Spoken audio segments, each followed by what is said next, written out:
Assalamualaikum warahmatullahi wabarakatuh. A'udzu billahi minasy syaithanir rajim. Wasari'u ila maghfiratin mir rabbikum wa jannatin 'arduha as-samawati wal ardu u'iddat lil muttaqin alladzina yunfiquna fis sarra'i wad-dharra'i wal kadhiminal ghayza wal 'afina 'anil nas wallahu yuhibbul muhsinin. Walladzina idza fa'alu fahishatan aw zalamu anfusahum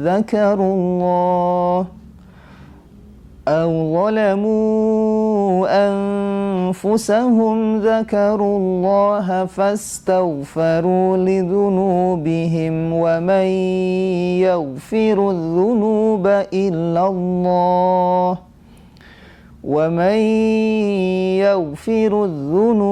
إلا الله ولم يصروا على ما فعلوا وهم يعلمون أولئك جزاؤهم مغفرة من ربهم وجنات تجري من تحتها الأنهار خالدين فيها ونعم أجر العاملين. Shadaqallahul azim. Wassalamualaikum warahmatullahi wabarakatuh. Assalamualaikum warahmatullahi wabarakatuh. Alhamdulillahirabbil alamin. Wassalatu wassalamu ala asyrafil anbiya'i wal mursalin sayyidina Muhammad wa ala alihi wa ashabihi ajmain. Asyhadu an la ilaha illallah wahdahu la syarikalah wa asyhadu anna Muhammadan abduhu wa rasuluhu alladzi la nabiyya wa la rasula ba'da. Apa kabar sahabat PKS TV Jabar dimanapun Anda berada? Alhamdulillah di pagi hari ini kembali kita bisa bersama-sama bersilaturahim dalam majelis ilmu, majelis yang mudah-mudahan menjadi wasilah kita semua berkumpul kelak bersama dengan orang-orang saleh di surganya Allah. Salawat dan salam semoga senantiasa tersampaikan kepada tauladan kita, junjungan kita yakni Rasulullah Muhammad sallallahu alaihi wasallam, kepada keluarganya, para sahabat, para tabi'in, tabi'ut tabi'in juga umatnya yang senantiasa beriman, bertakwa kepada Allah dan Rasul-Nya. Alhamdulillah, apa kabar di Ramadan hari ini? Semoga kita tetap semangat, kita tetap penuh dengan antusias untuk menjalankan berbagai macam ibadah, jamuan dari Allah Subhanahu wa taala atas bulan yang penuh dengan kebaikan, penuh dengan keberkahan ini. Dan hari ini alhamdulillah telah bersama dengan kita semua dalam kajian pagi PKS TV bersama dengan Ustadz Fajri Fauzan SPDI. Assalamualaikum Ustaz. Waalaikumsalam. Apa kabar Ustaz? Insyaallah. Dan hari ini Ustaz kita akan berdiskusi berkaitan dengan hakikat meraih takwa melalui Ramadan. Demikian barangkali Ustaz ya? Insyaallah. Baik. Sebelum kita mulai, saya akan bacakan sedikit profil beliau, nama lengkap Fajri Fauzan SPDI. Tinggal di perumahan Asyifa Al-Khairiyah Subang, Masya Allah jauh-jauh dari Subang, alhamdulillah ya. Dan menyelesaikan pendidikan S1 IAIN Syekh Nurjati Cirebon, ya. Dan hari ini diberikan amanah, ya, sebagai Dewan Syariah PUI Kabupaten Subang. Dan ini profil singkat dan tentu mudah-mudahan kita akan sama-sama mendengarkan materi berkaitan dengan bagaimana sebetulnya hakikat meraih takwa melalui bulan Ramadan ini. Allah Subhanahu wa taala menyampaikan dalam Al-Qur'an ayat yang sering kita dengar, ayat yang telah Allah Subhanahu wa taala wahyukan kepada Rasulullah, dan ini menjadi salah satu kalau orang sudah bilang mah ayat kojo Ustaz. Ayat kojo ya. Ayat tentang perintah kita harus saum, ya, dan di akhirnya adalah kalimat harapan dari Allah la'alakum tattaqun, ya. Nah, bagaimana sebetulnya hakikat kita meraih predikat sebagai seorang yang takwa. Untuk itu dipersilahkan kepada Ustadz Fazri untuk menyampaikan materinya di hari ini. Mangga Ustadz. Bismillah. Jazakallahu khair. Assalamualaikum warahmatullahi wabarakatuh. Waalaikumsalam warahmatullahi wabarakatuh. Alhamdulillah, salatu wassalamu ala Rasulillah Sayyidina Muhammad ibn Abdullah, la haula wala quwwata illa billah, amma ba'd. Ikhwan fillahi rahimakumullah, alhamdulillah. Allah telah memberikan kesempatan kepada kita untuk senantiasa menikmati indahnya beribadah di bulan suci Ramadan. Tadi saya sampaikan sama moderator, memang ada satu ayat yang menjadi landasan kita melaksanakan ibadah puasa di bulan suci Ramadan. Al-Quran surat Al-Baqarah ayat 183. Bismillahirrahmanirrahim. Ya ayyuhalladzina amanu kutiba alaikumusiyam kama kutiba alal ladzina min qablikum la'allakum tattaqun. Di sini Allah Subhanahu wa taala menyampaikan risalah, perintah kepada kita untuk melaksanakan ibadah suci di bulan Ramadan, yaitu melaksanakan ibadah puasa. Dan tujuan dari ibadah puasa itu adalah takwa. Sebenarnya Ustaz, setiap perintah yang Allah perintahkan, ibadah yang Allah perintahkan kepada manusia itu intinya adalah agar kita manusia ini dijadikan oleh Allah seorang hamba yang bertakwa. Salat yang Allah perintahkan, tujuan salat itu adalah kita agar jadi hamba yang bertakwa. Allah perintahkan kita mengeluarkan zakat, berinfak, bersedekah, berbuat dermawan kepada orang lain. Tujuannya adalah agar kita menjadi hamba Allah yang bertakwa. Ketika kita atau seorang manusia Allah takdirkan memiliki harta dan ia memiliki kemampuan, maka ia melaksanakan ibadah ke tanah suci. Tujuan dari ibadah ke tanah suci pun adalah agar kita menjadi hamba Allah yang bertakwa. Pun halnya ketika Allah Subhanahu wa taala memerintahkan kita untuk melaksanakan ibadah puasa di bulan suci Ramadan, ternyata tujuannya satu. Dalam Quran surat Al-Baqarah 183 di akhir ayat dikatakan kata Allah Subhanahu wa taala, la'allakum tattaqun. Agar kita semuanya bertakwa pada Allah Subhanahu wa taala. Betapa Allah menspesialkan orang yang bertakwa. Karena dalam setiap ayat di dalam Al-Quran, ketika Allah menyampaikan berita gembira tentang nikmatnya kehidupan di alam akhirat, ketika Allah menyampaikan Allah telah menciptakan surga yang penuh dengan kenikmatan. Quran surat Ali Imran 133 kata Allah, wasari'u ila maghfiratin min rabbikum wa jannatin arduhas samawati wal ard u'iddat lil muttaqin. Kata Allah, wasari'u ila maghfiratin min rabbikum, bersegeralah kalian wahai umat manusia untuk dapat menggapai ampunan dari Allah. Dan sungguhnya Allah Subhanahu wa taala telah menciptakan surga yang penuh dengan kenikmatan, yang mana surga itu Allah ciptakan luasnya seluas langit dan bumi. Untuk siapa Allah menciptakan surga itu? Ternyata tujuan akhirnya adalah la'allakum tattaqun. Ternyata Allah sediakan, Allah ciptakan hanya bagi mereka orang-orang yang bertakwa. Lantas, apakah kita termasuk di antara orang-orang yang bertakwa? Apakah kita termasuk di antara orang-orang dan hambanya yang memang diinginkan oleh Allah Subhanahu wa taala? Jadi predikat takwa, ulama berpendapat bahwasanya derajat takwa itu ada 3 bagian. Sebagaimana memang yang disampaikan oleh Rasulullah SAW dalam hadis Arba'in Nawawi, suatu ketika Rasulullah SAW sedang berkumpul dengan para sahabatnya di satu majelis, Jibril datang. Tapi saat itu Jibril menyerupakan wajahnya menjadi wajah manusia. Dia datang di dalam majelis Rasulullah SAW, lalu Jibril ini duduk di hadapan Rasulullah SAW. Para sahabat pada saat itu terdiam, mungkin saling bertanya-tanya siapa dia. Karena kita tidak pernah mengenal dia gitu. Kalau dia memang orang, betul. Kalau dia memang orang jauh, harusnya lusuh gitu. Rambutnya lusuh, pakaiannya lusuh, tapi ini pakaiannya rapi, rambutnya rapi, wajahnya juga tampan. Akhirnya laki-laki ini bertanya, yang sebenarnya dia adalah Jibril alaihissalam. Ya Rasulullah, ma huwal Islam? Wahai Rasul, apa itu Islam? Lalu Rasulullah SAW mengatakan Islam itu adalah syahadata alla ilaha illallah wa anna Muhammadar Rasulullah, wa iqamus shalah, wa ita'iz zakah, wa shauma fi syahri Ramadan, wa tahujjal baita man istata'a ilaihi sabila. Kata Rasulullah SAW, Islam itu adalah engkau bersyahadat kepada Allah. Aku bersaksi tiada Tuhan selain Allah dan Nabi Muhammad adalah utusan Allah. Engkau melaksanakan salat, mendirikan salat, engkau menunaikan zakat, engkau menunaikan atau melaksanakan puasa di bulan suci Ramadan, dan jikalau Allah menakdirkan engkau mampu untuk melaksanakan ibadah haji, engkau melaksanakan ibadah ke tanah suci.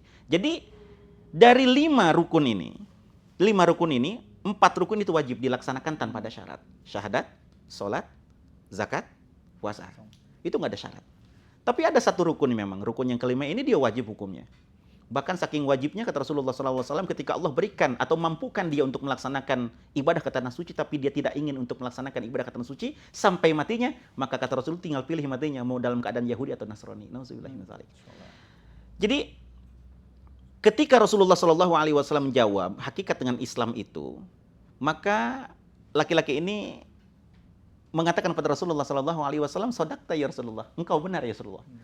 Para sahabat aneh semuanya, kenapa dia bertanya tapi dia yang membenarkan? Seakan-akan ini kayak ngetes Rasul kan gitu. Ini kayak ngetes Rasul, wah nggak sopan ini kan gitu. Tapi di sinilah bagaimana Allah Subhanahu wa taala mengutus malaikat Jibril untuk datang kepada Rasulullah SAW di tengah para sahabat yang pada saat itu berkumpul bersama dengan Rasul di dalam majelis Rasulullah SAW untuk mengajarkan hakikat daripada agama Islam itu sendiri. Jadi ketika kita dalami, ya, ketika kata Rasulullah SAW, tingkatan takwa itu satu Islam, dua iman, yang ketiga adalah ihsan. Yang pertama Rasul menjawab tentang apa itu Islam. Islam itu kan kita menyerahkan diri seutuhnya kepada Allah Subhanahu Wa Taala. Yang namanya Islam berserah diri, namanya berserah diri berarti ya udah pasrah gitu kan. Ketika dia mengucapkan dua kalimat syahadat. Jadi apapun agamanya sebelumnya, apapun kepercayaan sebelumnya, ketika dia mengucapkan dua kalimat syahadat, asyhadu alla ilaha illallah wa asyhadu anna Muhammadar Rasulullah, Islamlah dia.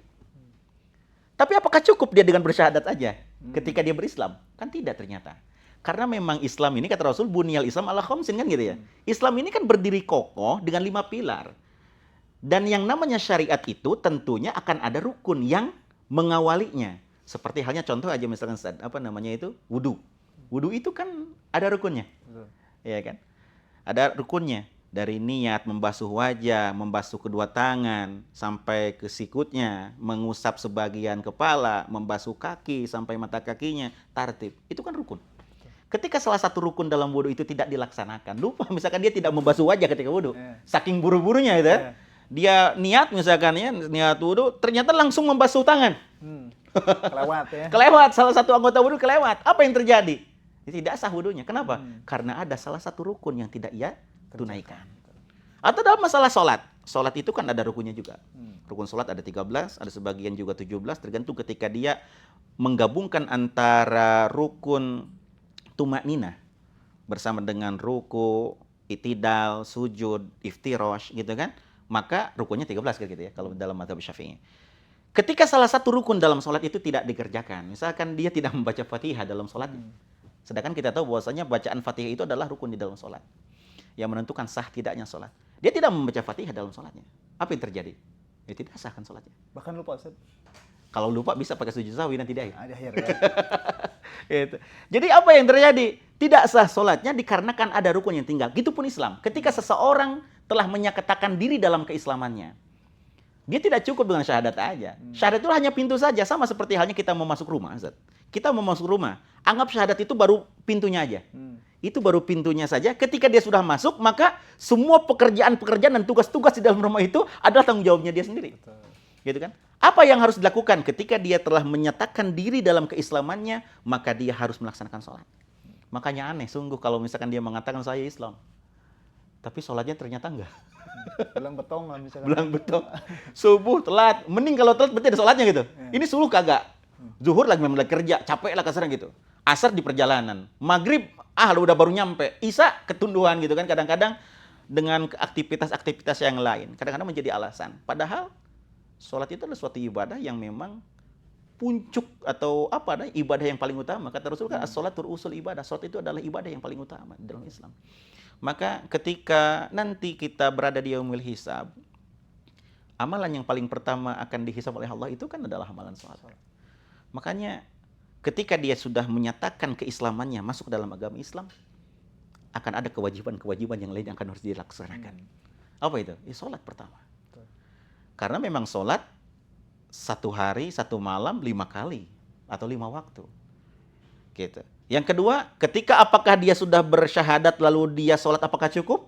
Ternyata tidak. Karena tadi 4 rukun ini wajib dilaksanakan tanpa ada syarat. Ada yang lainnya lagi. Iya, kecuali dia belum akil balik kan gitu ya. Kecuali ketika dia udah akil balik, dia tamyiz, udah bisa membedakan mana yang baik, mana yang buruk. Dia sudah sudah balik ya, udah akil balik. Ya sudah, semua kewajiban itu tanpa syarat harus dilaksanakan. Itu sholat. Setelah sholat puasa, apalagi sekarang kita dalam bulan suci Ramadan. Betapa Allah Subhanahu wa taala menspesialkan, kata Rasulullah sallallahu alaihi wasallam, kan nanti di surga itu karena Allah saking menspesialkan orang-orang yang berpuasa, kata Allah. Kata Rasulullah sallallahu alaihi wasallam, "Inna fil jannati baban," kata Rasul. Sesungguhnya nanti di surga itu ada satu pintu. Kan surga itu ada 8. Dan di tiap surga itu ada pintu-pintu. Dan pintu-pintu ini begitu amat sangat istimewa sekali. Inna fil jannati, sesungguhnya nanti di surga itu baban, ada satu pintu. Bahkan saking spesialnya ini pintu, kata Rasulullah sallallahu alaihi wasallam, yuqalu lahu Aryan. Ini punya nama. Namanya adalah pintu Aryan, kata Rasul. Siapa orang yang bisa masuk ke dalam surga lewat pintu Aryan tersebut? Ternyata Allah saking menspesialkan orang yang berpuasa. Yadkhulu minhu as-shaimun. Mereka orang-orang yang bisa, yang berhak dan mampu, Allah persilahkan untuk masuk ke dalam surga lewat pintu Aryan. Itu adalah khusus hanya bagi mereka orang-orang yang berpuasa saja di bulan suci Ramadan. Istimewa. Saking istimewanya, Ustaz. Berarti orang yang nggak puasa selama bulan suci Ramadan atau selama hidupnya bagaimana nasibnya? Allahu a'lam bishawab. Apa ditutup pintunya mungkin? Ya, langsung semua kok nanti di akhir hadis itu. Makanya Allah Subhanahu wa taala akan menakdirkan kepada pintu tersebut summa yaku, lalu pintu itu akan bisa berbicara dan memanggil, aina shaimun, mana orang-orang yang ketika di dunia dulu sering berpuasa. Ia berlapar-lapar diri, menjaga dirinya dari makanan, minuman, menjaga diri dari lisannya, dia memperbanyak tilawah Qur'annya, dia banyak ibadah ketika di momentum bulan suci Ramadan itu. Mana orang-orang yang sering berpuasa, kata pintu Aryan itu. Malah dipanggil ya. Malah dipanggil. Saking spesialnya gitu. Masuk VIP gitu. Dispesialkan. Ini yang menspesialkan bukan manusia, tapi yang menciptakan manusia, menciptakan jagat raya, dan menciptakan seluruh apa yang telah ada, yang ada di, baik itu secara zohiriyah maupun batiniah, terlihat ataupun tidak nampak. Semuanya nanti akan berdiri lalu masuk ke dalam surga lewat pintu Aryan tersebut. Lalu kata Rasulullah sallallahu alaihi wasallam, fa idza dakhalu, ketika semuanya sudah masuk.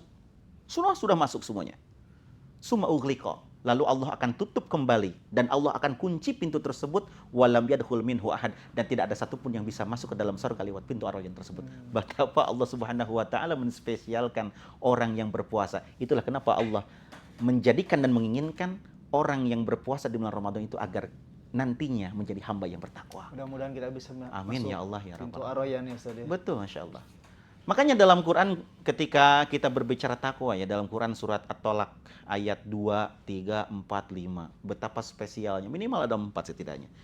Bagaimana Allah Subhanahu wa taala menspesialkan orang-orang yang bertakwa. Karena tadi kan disampaikan, setiap amal ibadah yang dikerjakan, amal ibadah yang Allah perintahkan dan disyariatkan lalu dicontohkan oleh Rasulullah sallallahu alaihi wasallam, karena kan asal daripada ibadah itu adalah haram. Sampai ada dalil yang menuntunnya. Sampai nanti ada tuntunan dari Rasulullah SAW. Jadi kita nggak bisa bikin ibadah sendiri, Zan. Amalan sendiri ya. Yang penting Subuh. yang penting ibadah gitu. Iya. Nggak bisa ya. Subuh 2 rakaat, 2 rakaat aja pahalanya paling gede.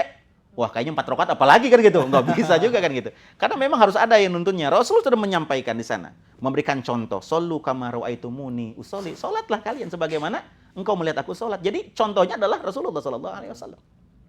Jadi betapa Allah Subhanahu wa taala menspesialkan orang-orang yang bertakwa. Tujuan dari ibadah salat agar takwa, puasa agar orang bertakwa, infak, zakat, haji, umroh, semuanya agar bertakwa. Apa sih spesial orang takwa kan gitu ya? Emang spesialnya apa sih orang takwa kan gitu? Makanya kata Allah Subhanahu wa taala, nih orang yang takwa Allah berikan kenikmatannya itu bukan hanya di dunia, bahkan sampai di akhirat juga. Kan, gitu. Kata Allah Subhanahu wa taala di akhir ayat surat At-Tolak ayat kedua, kata Allah, "Wa may yattaqillaha yaj'al lahu makhraja." Siapa di antara kalian yang bertakwa dengan sebenar-benarnya takwa, kata Allah, yaj'al lahu makhraja, maka Allah akan memberikan jalan keluar dari setiap kesulitannya. Allah akan memberikan jalan keluar dari setiap permasalahan hidup. Coba bayangin, ada nggak orang yang nggak pernah punya masalah? Ada nggak, Seth? Pasti punya masalah. Pasti punya semua. Hanya 2 golongan yang tidak akan pernah punya masalah. Yang pertama adalah orang mati. Nggak punya masalah. Karena udah selesai, tinggal hisapnya doang. Ya kan? Yang kedua adalah orang yang gila. Coba lihat orang gila. Punya baju, nggak punya baju, senyum aja kan gitu. Nggak ada beban. Dia mau makan, nggak makan, bodoh amat buat besok, dia senyum aja, kayak bebas. Karena memang tidak dibebani dengan masalah. Betul.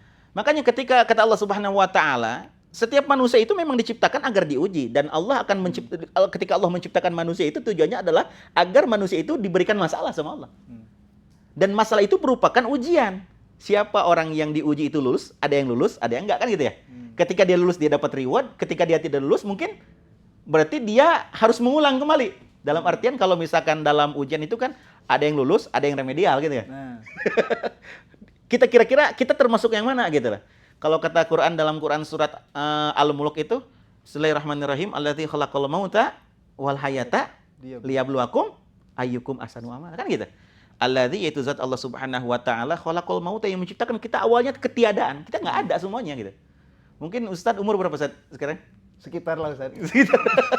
Mungkin 60 tahun ke belakang kita belum ada gitu loh. Betul. Makanya Allah menciptakan awalnya kita tuh nggak ada. Seperti ana misalkan beberapa puluh tahun yang lalu kan kita belum ada gitu. Betul. Wal hayat apa? Wal hayata lalu Allah menghidupkan kita. Kita hidup sekarang. Ada ustadz, ada anak, ada semuanya, ada kru semuanya, ada pemirsa semuanya. Hai hidup sekarang saat ini. Sehat semuanya. Apa tujuannya Allah menghidupkan kita? Ternyata kata Allah liyabluwakum agar kalian semuanya diuji sama Allah. Jadi nggak ada orang yang bisa lepas dari ujian itu. Semuanya pasti ada. Kadang-kadang ujian itu datang ketika dia nggak ada masalah, ujian datang istrinya. Istrinya solehah, taat, baktinya luar biasa. Suaminya juga soleh, wah rajin sekali ibadahnya. Kadang-kadang ujiannya datang di anaknya.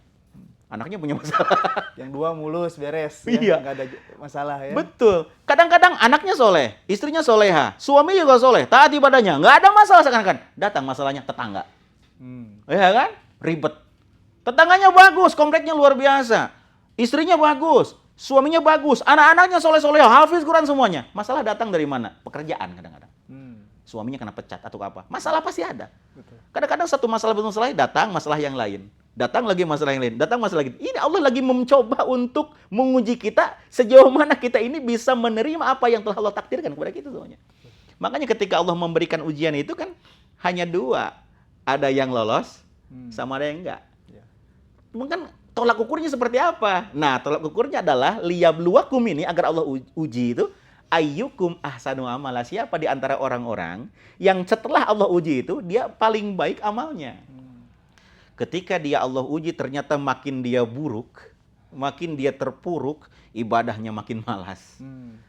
Langsung makin lupa sama Allah. Berarti udah gagal dia ujiannya kan gitu. Cuman kan memang ujian itu kalau kita teliti memang ujian itu kan ada dua. Ada ujian yang enak, ada ujian yang nggak enak. Nah, kalau suruh milih Ustaz mau milih yang mana? pilih nggak diuji, Ustaz.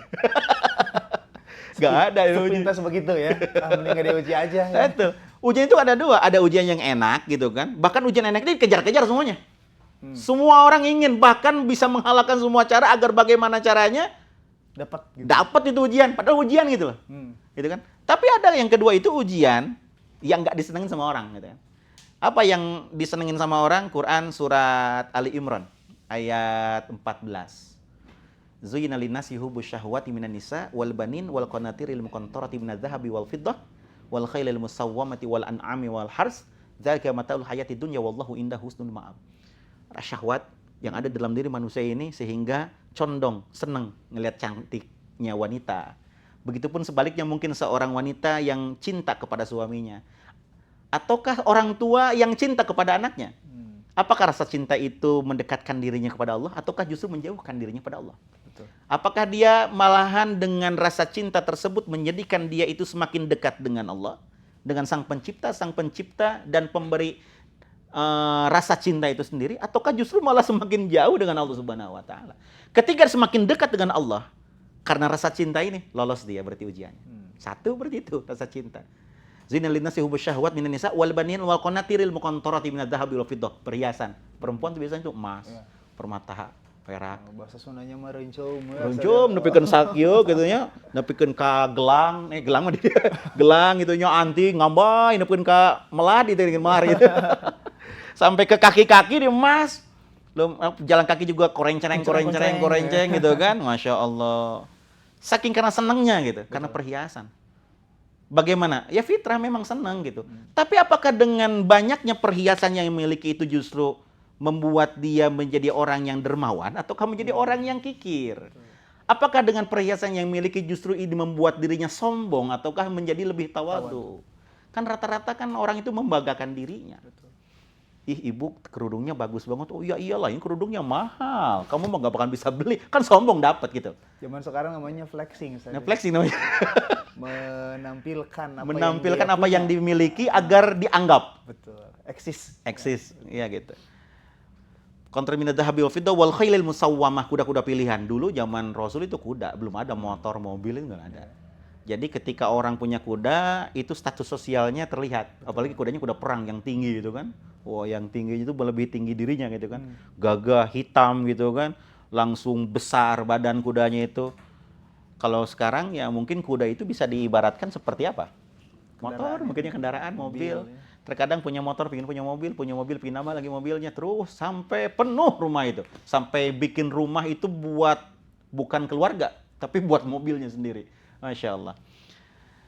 Wal khalil musawwamah wal an'am. Apa wal an'am? Binatang-binatang ternak semuanya gitu kan. Sapi. Dia kan zaman Rasul dulu ada orang yang memang dia miskin tapi minta sama Rasul. Sa'alabah itu. Ya Rasul, saya pingin kaya. Saya pingin kaya. Kata Rasul itu, udah, syukuri apa yang ada. Datang lagi sampai akhirnya Rasul mendoakan dia mendapati atau memiliki 2 ekor kambing. Lambat laun kambingnya semakin lama semakin banyak sampai memenuhi kota Madinah.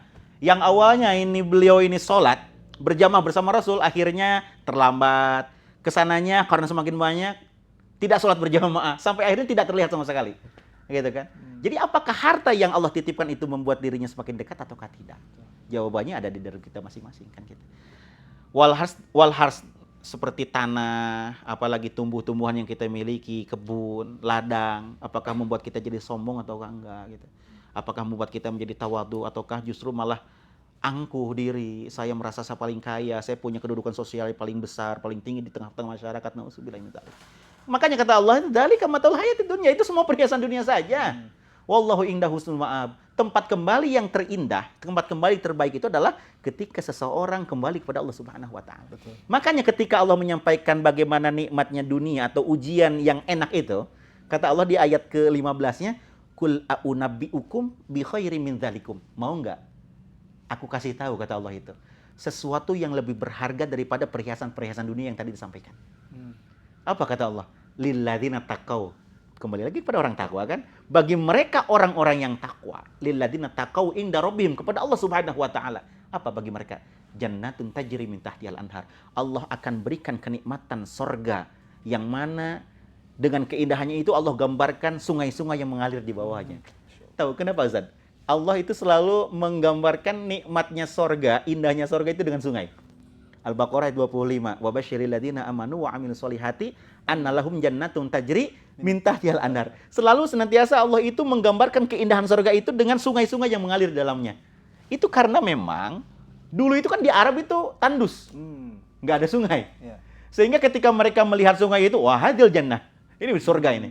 Makanya ketika mereka datang ke Mesir melihat sungai Nil, mengatakan ini sorga. Karena indahnya sungai. Makanya kata Rasul, nggak usah jauh-jauh nanti kita ke Mesir. Kita nanti akan memanen hasil dari amal kita nanti. Di akhirat kita akan masukkan ke dalam sorga. Dan di dalamnya itu ada sungai-sungai di dalamnya gitu.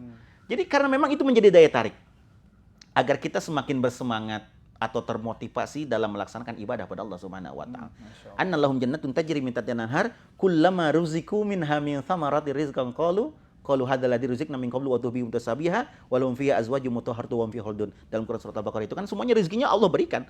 Bahkan apa yang ada di dunia di akhirat ada gitu loh.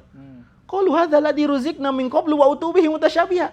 Ketika memang Allah tempatkan di surga, ternyata makanan surga kok sama kayak dulu di dunia gitu. Jadi apa yang kita inginkan ketika di alam surga nanti itu di dunia sama ada juga gitu. Di surga juga ada. Kita senang buah-buahan. Buah di sana banyak banget. Gak usah kita beli. Bahkan kita ingin dalam hati itu langsung Allah kasih. Kalau di sini kan kita pengen kelapa aja. Kalau misalkan gak punya duit manjat dulu. Kalau itu kalau punya pohonnya. Gak punya pohonnya. Naik motor dulu. Naik motor dulu. Tukang dagang. Tukang dulu. Gak punya duitnya gimana? Gitu kan. Artian Qul a'unabbi'ukum bi khairin min dzalikum. Mau enggak aku kasih tahu, kata Allah, sesuatu yang lebih berharga daripada perhiasan dunia itu. Lil ladzina taqaw inda rabbihim jannatun tajri min tahtihal anhar wa azwajum mutahharah. Allah bukan hanya memberikan nikmatnya surga yang penuh dengan fasilitas, bahkan Allah itu memberikan pasangan yang Allah sucikan itu loh. Wa ridwanun minallah, bahkan Allah berikan keridhaan. Coba bayangin kalau Allah udah ridho. Ada enggak kira-kira sesuatu yang tidak nyaman, tidak nikmat dirasakan? Sama seperti kita cinta sama istri kita. Mungkin enggak kita menyakiti istri kita kalau kita udah cinta banget? Ketika kita sayang sama anak kita, mungkin nggak kita menzolimi anak kita? Nggak mungkin. Karena apa? Kita udah ridho sama anak kita. Kita ridho sama istri kita. Tentunya akan memberikan sesuatu yang paling terbaik. Itulah ketika Allah Subhanahu wa taala akan menyambut dengan amat sangat sukaria, sukacita kepada mereka orang-orang yang bertakwa. Sambutannya seperti apa? Allah kumpulkan di dalam surga yang penuh dengan kenikmatan. Masya Allah. Nah, itu nikmat atau ujian yang enak. Yang nggak enaknya itu kan dalam Quran surat Al-Baqarah 155 itu, Bismillahirrahmanirrahim. Walanabluwannakum bisyai'im minal khaufi wal ju' wa naqsi minal amwali wal anfusi was samarat. Allah berikan rasa takut, lapar, khauf minal ju', walanabluwannakum bisyai'im minal khaufi wal ju', rasa takut, lapar, wa naqsi minal amwal, kekurangan harta, wal anfus, ditinggalkan sama keluarga yang dicintai, was samarat, gagal panen. Kemarin saudara kita yang di Demak itu, karena banjir itu kan bagaimana betapa besar banjir yang terjadi, otomatis mereka kehilangan dari hasil panen mereka, harta mereka, rumah mereka. Allah uji dengan sesuatu yang tidak enak. Bagaimana ketika seseorang diuji dengan rasa yang tidak enak, apakah mereka bisa bersyukur? Apakah mereka bisa menyerahkan diri kepada Allah? Makanya kata Allah solusinya apa? Qalu innalillahi wa inna ilaihi raji'un, kan gitu ya di ayat selanjutnya itu. Jadi ketika maksud dari inti dari kalimat innalillahi wa inna ilaihi raji'un itu intinya adalah dia pasrahkan semuanya pada Allah. Jadi nggak memikirkan diri sendiri atau nggak dia tanggung sendiri masalah itu. Jadi intinya dia sudah berusaha, dia sudah berikhtiar, dia sudah berdoa, sisanya ya Allah saya serahkan sama Engkau. Biarkan Engkau yang mengatur. Karena sesuatu yang kita anggap benar itu belum tentu benar menurut Allah. Asa an takrahu syai'a wa huwa khairul lakum wa asa an tuhibbu syai'a wa huwa syarrul lakum. Wallahu a'lam wa antum la ta'lamun. Mungkin bisa jadi menurut kita benar. Kata Allah mah itu tuh nggak benar gitu loh. Terus menurut kita, saya mah nggak mau itulah. Nggak enak. Kata Allah, justru itu yang lebih bagus buat kita gitu loh. Karena apa? Allahu a'lamu wa antum la ta'lamun. Kita mah nggak tahu apa-apa. Makanya Allah itu seringkali ada yang mengumpamakan, Ustaz ya. Betul. Allah itu mengetahui apa yang kita perlukan. Betul. Bukan apa yang kita inginkan. Bukan apa yang kita inginkan. Betul. Makanya yang dikasih pun Allah senantiasa pasti tepat sasaran, Ustaz. Betul. Sahabat PKS TV Jawa Barat dimanapun Anda berada, masih ada kajian berikutnya, ya bahasan berikutnya. Tadi kita masih membahas tentang penjelasan takwa dalam perspektif Islam. Ya. Nanti ada lagi iman dan ihsan yang perlu kita ketahui sehingga akan semakin menguatkan kita dalam menghadapi kehidupan di dunia ini. Jangan kemana-mana, kita akan kembali setelah pesan-pesan berikut ini.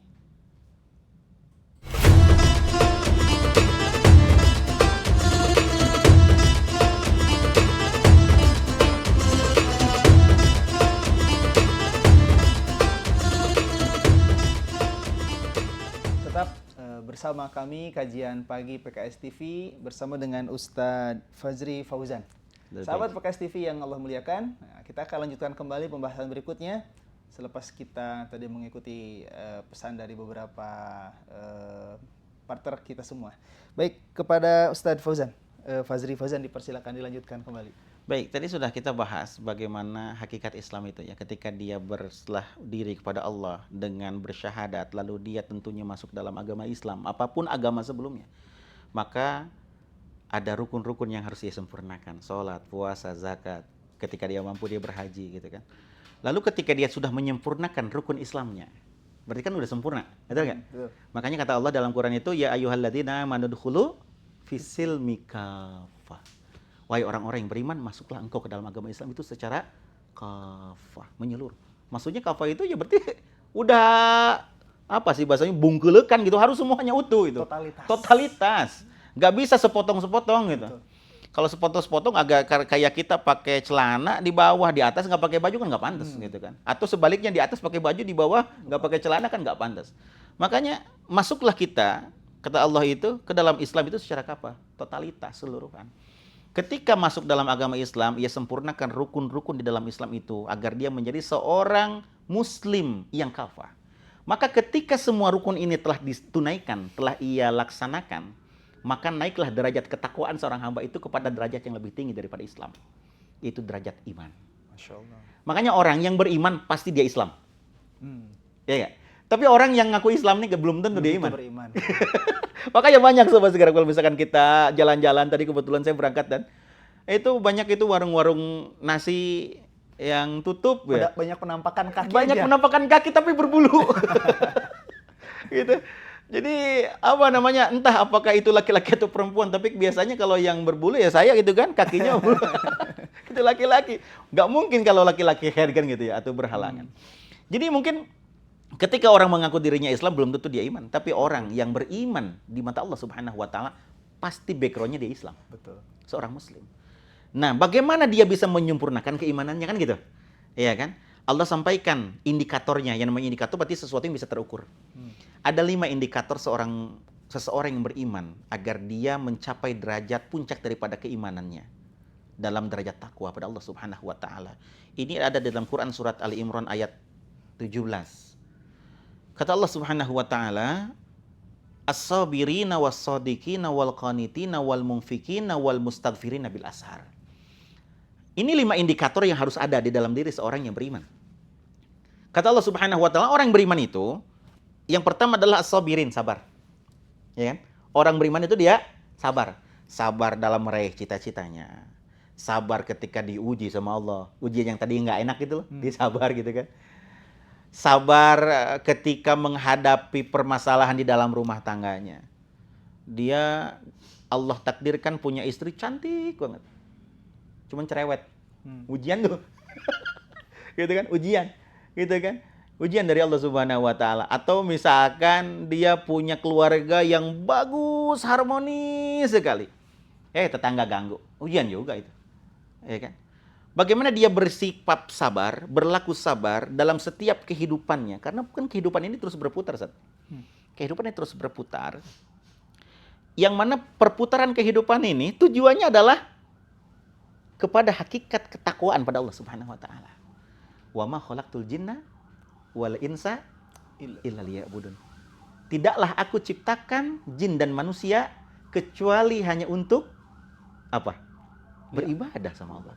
Jadi kalau misalkan dalam ilmu balaghah, kalau ada huruf la nahiyah di sini ya, tidaklah langsung ada kalimat kecuali, artinya itu hanya. Contohnya misalkan, tidak ada Tuhan kecuali Allah. Artinya adalah Tuhan hanyalah Allah. Qul huwallahu ahad. Allah hanya satu. Gitu. Ketika tidaklah aku ciptakan jin dan manusia kecuali untuk beribadah kepada Allah. Maksudnya adalah Allah menciptakan jin dan manusia itu Tujuannya satu. hanya untuk beribadah. Enaknya jadi umat Rasul itu semua yang dilakukan ibadah semua, Ustaz. Kita duduk aja. Ketika duduk ini kita awali dengan bismillah, niat yang baik ibadah kata. Rasul kan itu. Kamin amalin yatasawwaru bi surati min amali dunya summa yasiru min amalil akhirah bi husni niat. Ketika amalan dunia ia lakukan, lalu diawali dengan amalan akhirat dengan niat yang baik. Ya Allah, saya niat mau tidur. Mudah-mudahan besok pagi saya bisa bangun, bisa sholat tahajud, bisa seger. Lillahi ta'ala. Tidur, baca bismillah, langsung baca Al-Fatihah, Kulhu, Falak, Anas, ayat kursi. Gitu kan, minta Allah menjaga. Itu amalan dunia tidur itu. Tapi karena diawali dengan niat yang baik, maka selama dia tidur itu, dia mendapatkan pahala dan menjadi amal akhirat. Gitu kan? Dengan niat yang baik, kamin amalit, yatasawwaru bi surati min amalid dunya, summa yasiru min amalil akhirah, bi husni niat. Amalan dunia dikerjakan, dia akan mendapatkan amalan akhirat karena satu sebab, yaitu niat yang baik. Tapi juga kata Rasul sebaliknya, kamin amalin yatasawwaru bi surati min amalil akhirah, summa yasiru min amalid dunya, bisu'i niat. Seseorang beramal akhirat, tapi karena niatnya jelek, maka dia akan mendapatkan dunia, tidak akan mendapatkan akhirat. Itulah kenapa dalam hadis Arba'in Nawawi yang pertama itu tentang masalah perintah hijrah itu. Innamal a'malu binniyat wa innamal likulli imri'in ma nawa. Faman kanat hijratuhu ila Allahi wa rasulih fa hijratuhu ila Allahi wa rasulih. Faman kanat hijratuhu lid dunya yusibuha aw imra'atin tankihuha fa hijratuhu ila ma hajar ilaih. Ketika dia melakukan suatu ibadah karena Allah dan Rasulnya, dia akan mendapatkan pahala. Dunia ngikut di belakang. Bonus.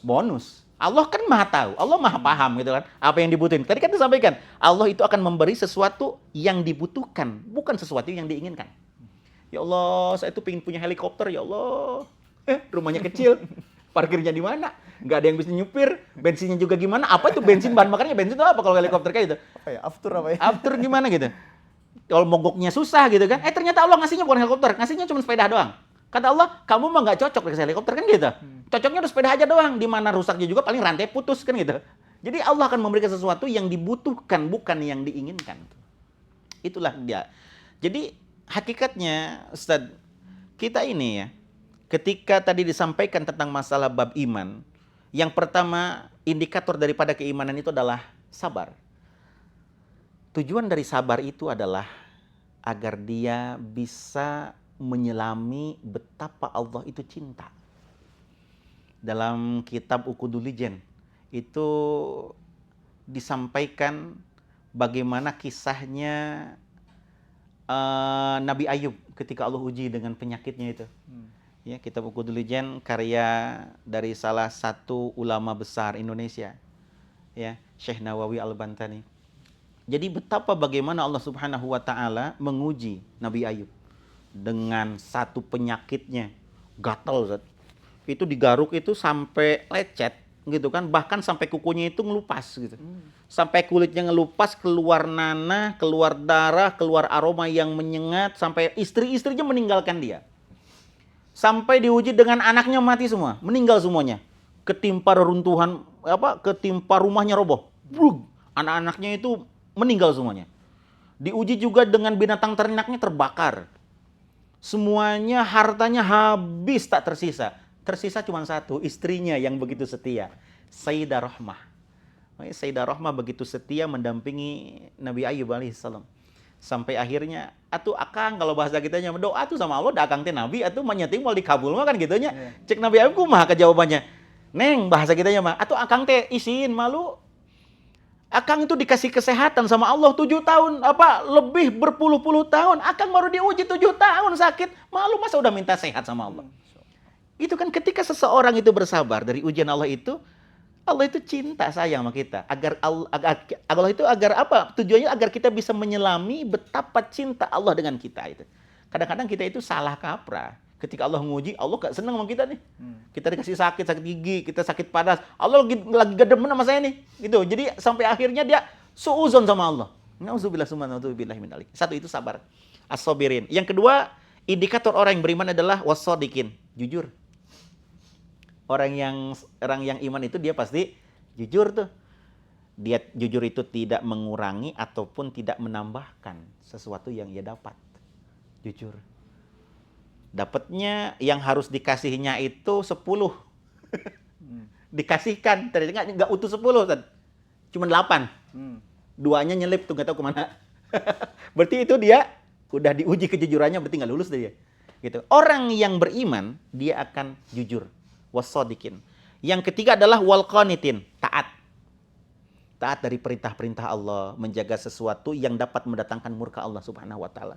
Yang keempat wal munfikin, dermawan, baik sama orang. Nah, sekarang ini banyak orang-orang dermawan, melamalkan wujud daripada ketakwaan atau keimanan pada Allah Subhanahu wa taala. Dan yang kelima adalah wal mustaghfirina bil asar. Dia senantiasa beristighfar terus pada Allah, meminta ampun, memohon ampun pada Allah. Ketika 5 indikator ini dia laksanakan, dia sabar, jujur, taat, dermawan, lalu senantiasa selalu beristighfar, maka sempurna keimanannya. Ketika dia telah menyempurnakan keimanan, maka ia akan sampai kepada derajat takwa yang paling tinggi, yaitu derajat ihsan. Apa itu ihsan? Kata Rasulullah SAW menyambung dari hadis Abu Hurairah itu, kata Rasulullah SAW, ihsan itu adalah anta'budallah ka'annaka tarah. Engkau beribadah seakan-akan engkau udah bisa melihat Allah. Bisa nggak kita ngeliat Allah? Nggak bisa. Ya kan? Nggak bisa kita ngeliat Allah di sini. Gitu kan? Fa illam takun tarah, apabila engkau tidak sanggup dan tidak mampu melihat Allah, fa innahu yarak. Yakinkan, tanamkan di dalam dirimu, sesungguhnya Allah itu senantiasa melihat kita, memandang kita, mengawasi kita. Dari setiap hari kita hidup di alam dunia ini, dari setiap waktu, setiap detiknya, Allah itu tidak pernah tidur, melihat apa yang kita lakukan gitu. Maka dari itu, ketika seseorang sudah tertanam di dalam hatinya rasa ihsan pada Allah, maka akan terpatri dan terbentuk rasa takut. Karena merasa senantiasa selalu diawasi oleh Allah. Makanya orang yang takwa atau orang yang ihsan itu, dalam Quran surat Al-Mulk itu, alladzina yakhshawna rabbahum bil ghaibi. Jadi orang dia itu muncul rasa takut kepada sesuatu yang tidak nampak. Yang nggak nampak aja dia udah takut, apalagi yang terlihat, gitu kasarnya. Jadi kepada Allah Subhanahu wa taala yang tidak nyampak pun dia teringat, nanti Allah akan hisab kita. Allah tahu apa yang kita lakukan. Ketika kita dihisab sama Allah di akhirat kan keadaannya bagaimana? Luar biasa. Quran surat Yasin ayat 65 apa 66. Al-yauma nakhtimu ala afwahihim wa tukallimuna aydihim wa tashhadu arjuluhum bima kanu yaksibun. Suatu saat nanti ketika kita dihisab oleh Allah Subhanahu wa taala, kadang kita nakhtimu ala afwahim, lisan kita dikunci sama Allah. Wa tukallimuna aydihim, tangan kita akan berbicara pada Allah. Wa tashhadu arjuluhum, kaki kita akan menjadi saksi di hadapan Allah Subhanahu wa taala bima kanu yaksibun, atas apa yang telah kita perbuat selama kita hidup di alam dunia. Ikhwan fillahi rahimakumullah. Ustaz, jadi intinya adalah tujuan daripada ibadah puasa ini, Allah perintahkan kepada kita, kepada umat Rasulullah Muhammad sallallahu alaihi wasallam, satu tujuannya, agar kita mendapatkan derajat takwa di sisi Allah Subhanahu wa taala. Mungkin itu insyaallah, mudah-mudahan kita mendapatkan derajat takwa itu, dan semoga Allah Subhanahu wa taala mentakdirkan kita untuk senantiasa terus menguatkan ketakwaan dan keimanan dalam diri ini, dan semoga nanti kita dikumpulkan bersama Rasulullah sallallahu alaihi wasallam di akhirat nanti. Amin ya rabbal alamin. Wallahu a'lam bishawab. Masya Allah. Sahabat PKS TV yang Allah muliakan, masih ada beberapa waktu ke depan Ramadan yang Allah hamparkan kepada kita sebagai sarana kita untuk terus melatih keimanan kita, melatih ketakwaan kita, melatih dalam bentuk kita beribadah sekuat tenaga yang bisa kita lakukan. Dan tentu mudah-mudahan wasilah Ramadan yang Allah hadirkan kepada kita menjadikan kita menjadi hamba-hamba Allah yang takwa. Amin. Ustaz, terima kasih atas ilmu yang telah disampaikan. Wa iyyakum. Luar biasa, mudah-mudahan kita bisa bersilaturahim. Alhamdulillah, insyaallah. Kita cukupkan, sahabat PKS TV, dimanapun Anda berada, dengan kita sama-sama membaca hamdalah. Alhamdulillahirabbil alamin. Subhanakallahumma wa bihamdika asyhadu an la ilaha illa anta astaghfiruka wa atubu ilaik. Assalamualaikum warahmatullahi wabarakatuh. Waalaikumsalam warahmatullahi wabarakatuh.